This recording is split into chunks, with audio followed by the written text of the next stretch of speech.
Nah, kemudian Bapak Ibu yang dimuliakan Allah Subhanahu wa taala, kita lanjutkan. Talut dalam Quran surah 2, Quran surah Al-Baqarah ayat 247. Wa qala lahum nabiyuhum innallaha qad ba'atsa lakum Talut malika. Qalu anna yakunu lahul mulku alaina wa nahnu ahaqqu bil mulki minhu wa lam yu'ta sa'atan minal mal. Qala innallaha astafahu alaikum wa zadahu bastatan fil ilmi wal jism. Wallahu yu'ti mulkahu man yasha wallahu wasi'un alim. Bapak Ibu yang dimuliakan Allah Subhanahu wa taala, maknanya adalah nabi mereka mengatakan sungguhnya Allah telah mengangkat Talut menjadi rajamu. Mereka menjawab, bagaimana Talut akan memerintah kami padahal kami lebih berhak mengendalikan pemerintahan daripadanya, sedangkan dia pun tidak diberi kekayaan yang cukup banyak. Nabi mereka berkata, sungguhnya Allah telah memilih rajamu dan menganugerahinya ilmu yang luas dan tubuh yang perkasa. Allah memberikan kekuasaannya kepada siapa yang dikehendakinya. Allah maha luas pemberiannya lagi maha mengetahui. Bapak Ibu yang dimuliakan Allah Subhanahu wa taala, cerita ini settingnya adalah ketika sepeninggalnya Nabi Musa alaihissalam. Nabi Musa alaihissalam wafat, dilanjutkan dengan seorang nabi, ya, nama nabinya itu agak jarang kita dengar. Ya, dalam satu bahasa disebut dengan Nabi Syamel. Ya, dalam bahasa Ibrani atau dalam bahasa Latin lah. Kemudian ada yang menyebutnya lagi Nabi Samuel. Ternyata dia adalah seorang nabi yang lahir berdasarkan pada saat orang-orang Bani Israel sepeninggal Nabi Musa alaihissalam, mereka ini hidup di dalam kondisi yang lepas agama. Yang tadinya mereka lah masyarakat yang taat kepada perintah Allah. Setelah nabinya tidak ada, maka lalu mereka kembali kepada tabiat sebelumnya. Hura-hura, foya-foya, semuanya diterabas hingga akhirnya Bapak Ibu yang dimuliakan Allah Subhanahu wa taala menjadikan keadaan bangsa tersebut, Bani Israel itu menjadi lemah. Karena kelemahannya itu kemudian datang satu bangsa, ya, namanya bangsa Amalekah nih. Ya. Bangsa ini, suku ini, Bapak Ibu yang dimuliakan Allah Subhanahu wa taala, itu sangat sangat sadis, katalah begitu. Begitu mereka melihat orang-orang Bani Israel tadi dalam keadaan lemah tadi karena mereka sudah meninggalkan agama, ini juga sebuah isyarat kalau kita menjauh dari agama, Bapak Ibu yang dimuliakan Allah Subhanahu wa taala, pastinya kehidupan kita tidak akan tertata, teratur dimanapun. Kalau kita jauh dari agama, maka kehidupan kita jauh daripada normatif, daripada etika atau adab, daripada aturan-aturannya ada. Maka orang yang beragama, Bapak Ibu yang dimuliakan Allah Subhanahu wa taala, di mana tempat itu mampu dan bisa memberikan kenyamanan, kondisi yang baik kepada sekelilingnya. Dan itu kelihatannya ada di karakteristik warga Muhammadiyah di mana saja. Baik, bagus. Nah, kemudian Bapak Ibu yang dimuliakan Allah Subhanahu wa taala, orang-orang Bani Israel ini minta kepada seorang perempuan yang bernama Hubla. Itu dalam kisahnya begitu. Minta, ya, karena dia termasuk di dalam sejarahnya juga termasuk daripada sekian daripada keturunan golongan orang-orang, golongan para nabi lah, tapi nabi yang tidak tercatat. Lalu kemudian Bapak Ibu yang dimuliakan Allah Subhanahu wa taala, mereka minta itu supaya si Hubla ini bisa melahirkan seorang anak yang kemudian mereka bisa ikuti. Awalnya ini ragu. Mohonlah kepada Allah biar kita ini ada seorang nabi yang mampu memberikan bimbingan kepada kita untuk mengalahkan bangsa Amalekah ini. Awalnya ragu, kenapa? Karena kebiasaan sejarah atau fakta sejarahnya orang-orang Bani Israel itu di masa sebelumnya adalah mereka yang suka membunuh golongan para nabi. Jadi nabinya dibunuh. Kenapa begitu? Di masa Nabi Musa saja baru ditinggal beberapa hari, ditinggal dengan seorang yang bernama Samir, ya. Tidak lama, 40 hari kemudian ditinggal Bapak Ibu yang dimuliakan Allah Subhanahu wa taala, maka kemudian goyah kehidupan agamanya. Apa yang terjadi? Samir waktu itu adalah seorang yang diberikan kelebihan karena dia ini pandai sekali di dalam memahat. Ketika itu dia memahat patung anak sapi, dibuat sedemikian rupa, dibuat daripada kumpulan dari emas-emas yang ada, lalu kemudian dibuatlah itu patung tadi itu seolah-olah patung itu hidup. Kemudian dia mengatakan ini mukjizat. Wah, ini luar biasa, kata orang Bani Israel waktu itu. Akhirnya apa Bapak Ibu yang dimuliakan Allah Subhanahu wa taala? Mereka sudah mulai beralih. Syirikan terjadi. Yang tadinya mereka menyembah Allah Subhanahu wa taala dengan yang kelebihan dimiliki oleh Samir tadi, mereka sudah tergoda iman mereka. Oh, gitu. Begitu karakter yang ada. Namun karena doa yang disampaikan oleh Hubla tadi dengan ikhlas kepada Allah Subhanahu wa taala, maka tidak berapa lama dia dapat melahirkan keturunan yang kemudian diberikan nama Samuel itu tadi. Itu tidak tercatat Bapak Ibu yang dimuliakan Allah Subhanahu wa taala. Nah, dari Samuel itu kemudian memilih seorang yang bernama Talut itu. Di dalam sejarahnya pula dia adalah orang yang fakir, orang yang di dalam secara materi atau secara fisik nggak mungkin. Pada saat mereka meminta kepada nabi mereka itu bukan nabi yang tercatat, itu Nabi Samuel itu tadi, untuk memberikan seorang raja, ya. Maka kemudian dikatakan ada si Talut, ya. Itu dari orang-orang kita juga, ya. Tapi dia bukan dari keluarga kerajaan, ya. Jawaban orang-orang Yahudi, orang-orang Bani Israel bagaimana? Li'annal mulka fihim kana fi sabati Yahuda. Bagaimana mungkin ini bisa terjadi? Orang kayak gitu kok terpilih? Ini kan pertanyaannya, anna yakunu lahul mulk alaina. Bagaimana mungkin dia bisa punya kekuasaan untuk memimpin kami? Kaifa yakunu mulkan alaina? Bagaimana dia bisa memimpin kami? Wa nahnu haqqu bil mulki minhu. Padahal kami itu lebih berhak untuk itu. Ini jawaban orang-orang Bani Israel waktu itu.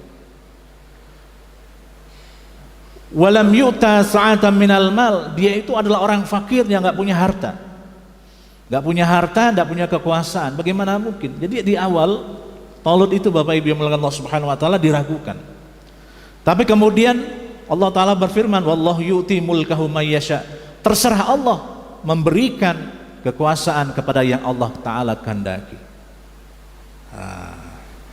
Baik Bapak Ibu yang dimuliakan Allah Subhanahu wa taala, singkatnya kemudian di dalam ayat berikutnya, jadilah Talut tadi, ya, walaupun dia orang yang tidak punya, fakir, ya, bukan dari kalangan kerajaan menurut mereka, tapi karena fisik yang dimiliki itu tadi yang Allah taala berikan kepadanya, maka dia jadilah pemimpin mereka untuk mengalahkan bangsa Amalekani tadi. Nah, hadirin Allah Subhanahu wa taala, di sini pada ayat 249 ini menceritakan bagaimana si Talut ini bersama pasukannya berupaya untuk mengalahkan bangsa yang dipimpin oleh Jalut. Ada satu hal yang menarik. Pada saat mereka sedang bersiap-siap, kemudian Talut berkata, Allah Subhanahu wa taala sedang menguji kita dengan sebuah sungai. Kalau dia minum, ya, maka dia bukan dari golongan aku. Kalau dia belum makan, maka sungguhnya dia juga fa innahu minni, maka dia termasuk golonganku. Kecuali orang yang menciduk, ya, menciduk dengan airnya itu tadi, dengan air tadi dari sungai itu seperlunya saja. Jadi di sini ada sebuah maklumat yang disampaikan oleh Talut. Kita ini sekarang sedang perang. Kalau kita makan minum banyak, kira-kira begitu, kita nanti akan kalah. Sekarang kita nggak makan, tapi kalau mau minum bisa, tapi jangan lebih. Ya. Bapak Ibu yang muliakan Allah Subhanahu wa taala, ada kemudian jawaban dari mereka yang mengatakan, wah, kalau kita minum sedikit nanti kita nggak punya tenaga. Ya. Tapi kemudian yang mengikuti petuah yang disampaikan oleh Talut tadi mengatakan, ya sudah, kita minum sekedarnya saja. La taqata lana al-yawma bijalut wa junudih. Ya. Orang-orang yang tadi mau makan banyak dan minum banyak itu, kalau kita menghadapi mereka nggak makan nggak minum, kita nggak bisa mengalahkan Jalut dengan tentaranya. Ya. Tapi kemudian ada di antara mereka yang sedikit yang mentaati perintah Talut tadi, akhirnya ghalabat fi'atan katsiratan biiznillah, mereka mampu untuk mengalahkan Jalut dan tentaranya itu tadi dengan izin Allah Subhanahu wa taala, dan Allah bersama orang-orang yang sabar. Bapak Ibu yang muliakan Allah Subhanahu wa taala, substansi daripada ayat ini adalah bagaimana menceritakan sejarah perlawanan yang dipimpin oleh Talut tadi melawan Jalut, di dalam melepaskan diri mereka dari penyiksaan dan bentuk kezaliman yang ada, yang dilakukan oleh Jalut dan tentaranya. Subhanallah, luar biasa. Dan ternyata itu berhasil. Nah, substansi ternyata. Substansi apa? Kepahlawanan. Lagi-lagi Bapak Ibu yang muliakan Allah Subhanahu wa taala, ada unsur agama yang dimasukkan, yaitu melepaskan diri daripada bentuk kezaliman yang ada. Baik, ini Jalut. Yang terakhir Bapak Ibu yang muliakan Allah Subhanahu wa taala, ya, yaitu tentang tokoh yang bernama Dzulqarnain. Mereka bertanya tentang Dzulqarnain. Kata Nabi, kul sa'atlu alaikum minhu dzikra, nanti akan aku sebutkan. Nah, ini artinya Bapak Ibu yang muliakan Allah Subhanahu wa taala, ini waktunya juga enggak. Mereka bertanya kepadamu, wahai Muhammad, tentang Dzulqarnain. Katakanlah, aku akan bacakan kepadamu cerita tentangnya. Sungguhnya kami telah memberikan kekuasaan kepadanya di muka bumi, dan kami telah memberikan kepadanya jalan untuk mencapai segala sesuatu. Maka dia pun menempuh satu jalan, hingga apabila dia telah sampai ke tempat terbenam matahari, dia melihat matahari terbenam dan di dalam laut yang berlumpur hitam, dan dia mendapati di situ golongan umat. Kami berkata, hai Dzulqarnain, kami boleh menyiksa atau boleh berbuat kebaikan kepada mereka, terhadap mereka. Berkata Dzulqarnain, adapun orang-orang yang aniaya, maka kami kelak akan mengazabnya. Kemudian dia kembali kepada Tuhannya, lalu Tuhannya mengazabnya dengan azab yang tidak caranya. Adapun orang-orang yang beriman dan beramal saleh, maka baginya pahala yang terbaik sebagai balasan, dan akan kami titahkan kepadanya perintah yang mudah dari perintah-perintah kami. Bapak Ibu yang muliakan Allah Subhanahu wa taala, ini cerita ini pada saat Dzulqarnain. Ini disebutkan di dalam Quran surah Al-Kahfi. Ya. Ini ceritanya agak panjang. Ya, orang bertanya tentang Dzulqarnain. Nah, tapi saya akan singkat bahwasanya Dzulqarnain ini melewati sebuah komunitas masyarakat, yang mana masyarakat ini mereka tidak merasa aman dari dua bangsa yang bernama bangsa Ya'juj dan Ma'juj yang selalu membuat kerusakan. Bapak Ibu yang muliakan Allah Subhanahu wa taala, maka kemudian dengan aduan seperti itu, maka dibuatlah sebuah benteng. Sehingga benteng itu yang memisahkan mereka dengan Ya'juj dan Ma'juj, yang kemudian ya, kajian tentang Ya'juj dan Ma'juj itu ada beberapa interpretasi. Ada yang mengatakan bangsa Ya'juj dan Ma'juj itu adalah bangsa yang punya karakter yang mirip dengan orang-orang Asia, bermata sipit dan seterusnya. Ada lagi Ya'juj dan Ma'juj ini adalah mereka yang hidup di alam bawah. Jadi alam bawah itu artinya bawah bumi, yang punya kelakuan dan perilaku seperti hewan dan seterusnya. Lepas dari itu semua Bapak Ibu yang dimuliakan Allah Subhanahu wa taala, tampillah seorang yang bernama Dzulqarnain ini, yang kemudian substansi daripada kisahnya adalah memberikan dan mencerminkan bagaimana kepahlawanan di dalam konsep agama. Maka muatan ayat per ayat tadi, yang pertama risalah kenabian adalah benar dan mereka menentanglah golongan anti kebenaran atau wahyu. Jadi yang menentang golongan menentang kebenaran wahyu itu adalah orang-orang yang yang perlu dihadapilah, begitu kira-kira. Ya. Yang kedua, perintah membela kebenaran agama adalah hak berjuang bela agama disebut mujahid. Yang ketiga, keberadaan Talut menaklukkan bangsa Malikah yang pernah menguasai wilayah Bani Israel sebagai membela hak kepemilikan, menentang kesunangan Talut dianggap pahlawan. Konsep-konsep ini Bapak Ibu yang dimuliakan Allah Subhanahu wa taala sebenarnya adalah konsep bagaimana kita melihat bahwasanya yang namanya pahlawan itu tidak hanya sekedar, saya ulangi, tidak hanya sekedar membela sesuatu yang tidak di situ ada niat, yaitu niat menegakkan amar ma'ruf dan nahi mungkar atau agama. Maka disitulah Bapak Ibu yang dimuliakan Allah Subhanahu wa taala ada makna bahwa niat itu adalah sesuatu yang sangat dahsyat dan sangat besar pengaruhnya di dalam kehidupan kita. Bapak Ibu yang dimuliakan Allah Subhanahu wa taala, ya, ini adalah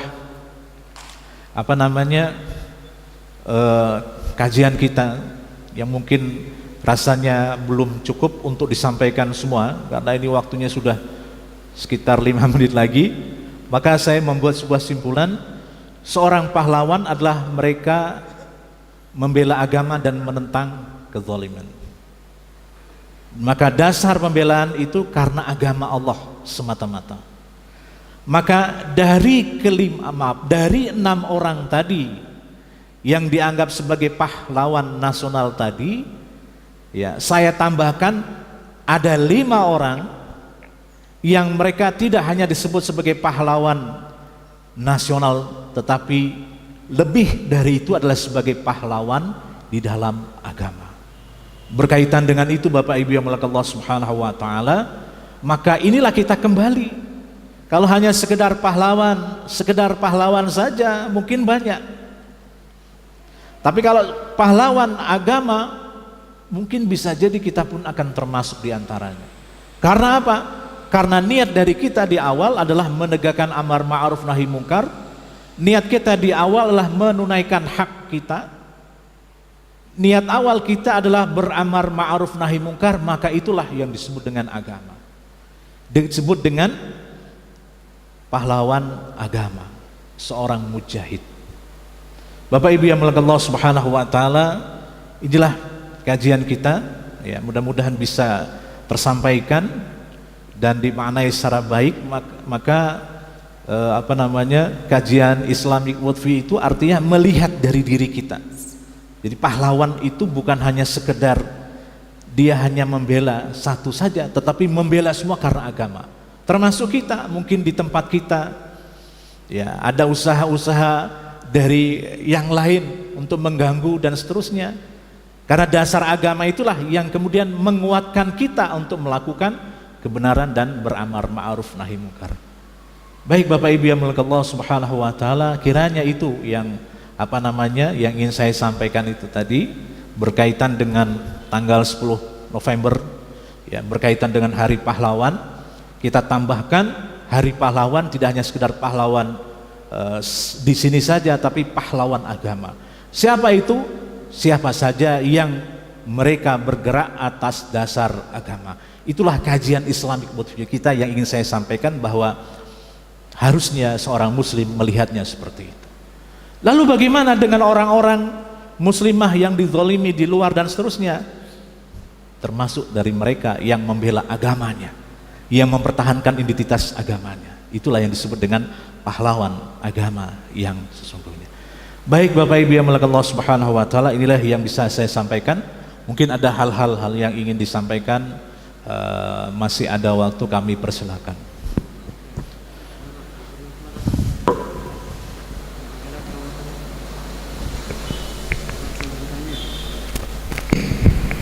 Dipersilakan kepada seluruh jamaah, bagi yang ingin bertanya bisa menuju ke mic yang telah disediakan.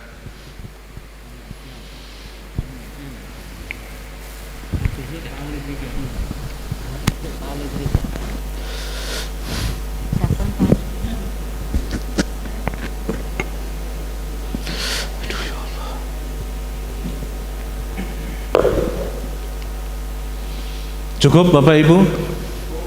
Baik, Bapak Ibu yang dimuliakan Allah Subhanahu wa taala, mudah-mudahan besok dan seterusnya kita mempunyai sebuah konsep tentang pahlawan. Tidak hanya sekedar pahlawan di sini saja, tetapi pahlawan yang punya muatan agama. Siapapun itu yang mereka bergerak berpijak atas dasar agama, maka itulah yang sesungguhnya. Itulah yang kita ingin sampaikan berdasarkan dari pandangan Islamic worldview, karena kita melihat sebagai dasar seorang muslim. Maka itulah Bapak Ibu yang dimuliakan Allah Subhanahu wa taala, bila mana kita melihat saudara-saudara kita yang kemudian terzolimi, maka itu juga bisa maknanya muatan adalah seorang pahlawan di dalam agama, karena dia mempertahankan konsep agama dan konsep imannya kepada Allah Subhanahu wa taala. Itu saja yang mungkin bisa saya sampaikan, dan mohon maaf apabila ada sesuatu yang kurang berkenan. Dan akhirnya marilah kita tutup kajian kita bersama dengan membaca doa kafaratul majlis. Subhanakallahumma wa bihamdika asyhadu an la ilaha illa anta astaghfiruka wa atubu ilaik. Wal afu minkum. Wassalamualaikum warahmatullahi wabarakatuh.